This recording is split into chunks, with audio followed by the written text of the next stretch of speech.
I was driving home late a few days ago, and I noticed a car following me for a really long time. I pulled into the gas station to get some gas and thought I lost the car that kept following me. About 10 minutes after I left the gas station, I noticed the car behind me again, keeping a pretty close distance. I sped up and started driving faster just to create some space between me and the car behind me. The roads were thankfully very empty. I had Google Maps open and noticed that there was another gas station not too far from me, so I thought I would pull in and maybe confront the car that kept following me. Through all of this, the car kept pretty close distance. I didn't know what to do, or who it was, or how to get rid of the car that kept following me, so this was the only logical thing to do. Surely if I pulled into the gas station, the car behind me would also do that. I was proven wrong. As I pull in, I look to my left to see the car speed past me and away. Instead, it vanished, like the car never existed. As I got out, I looked around me and didn't see the car that was behind me. As I pulled out of the gas station after waiting 10 minutes, the car wasn't following me anymore, and it's something I won't be able to explain, ever.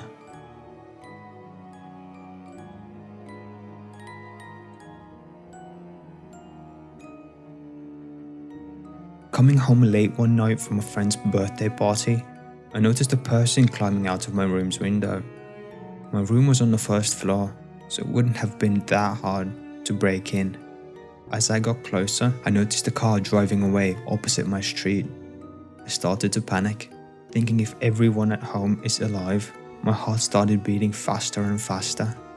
Not knowing what to expect, I opened my front door as my family was home the whole time. I asked, "Is everything alright? Did something happen?" My mom said she heard a few knocks coming from my room. She said that she thought I was home and just didn't speak to anyone because I may have been too drunk or just hopped into bed. So she knocked on the door and asked, "Is everything alright?" But she didn't get an answer. Thinking I was already passed out in bed, she didn't think much of it. I stormed to my room to find a knife on my desk. I started shaking with fear, knowing that the man who broke into my room probably had horrific plans for me and my family. And knowing that, I let the car drive away. Thinking back now, I probably should have written down the number plate, as I still had my phone on me.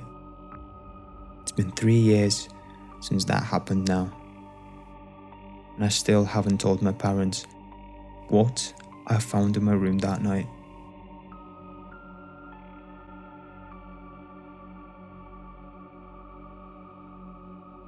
I moved into a new apartment back in the summer of 2014.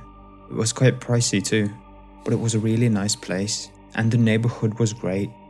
After living in the apartment for more than a week, I started to notice strange things. Every night at 4 a.m, someone would knock on my door. When it first happened, I thought it was just some drunk that thought this was their home, because the knocks were pretty aggressive. I asked the neighbors next day. They said they didn't get a knock on the door at all.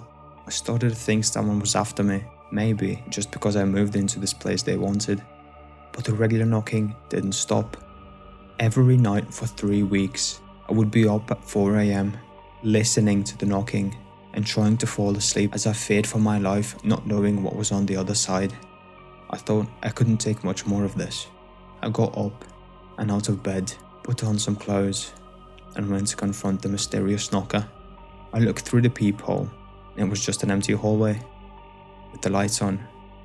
The lights that are on pretty much the whole night. I opened the door to maybe see someone running away, but nothing. I tried to listen to any footsteps I could hear, but also nothing. The next night, I was ready to be up at 4 a.m, and I thought I would confront the person that was doing this. As it approached 4 a.m, I was ready. 4 a.m. comes, and nothing.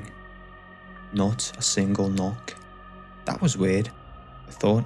After 3 weeks of knocking at exactly 4 a.m, it just stopped, like that. I went to speak to the neighbors about this. They said they were starting to experience the same things I was. I moved out of there a week later.